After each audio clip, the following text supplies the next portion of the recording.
Diyan lang, diyan lang. Ha. Tapos mamaya tutumbahin mo na naman yung tubig mo. Nakatali na yan pero tinumba mo yan talaga kahapon. Ano nang iinom mo kung matumba yan? Ha? Ano nang iinumin ninyo pag palagi mong biruin mo nakatali na yan, oh. Tinumba niya yan kahapon. So wala na silang mainom. Ito ang nagtutumba ng mga lahat ng pagkain, tubig, ito siya.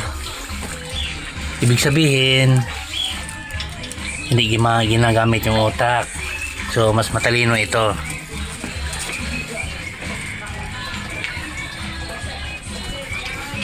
Guluhan sa'yo si puti. Guluhan sa'yo. Sige, maghanda na ako dahil pupunta na sa work mamaya.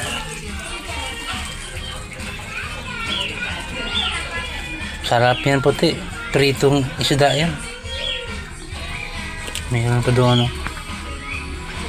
Pritong isda yan.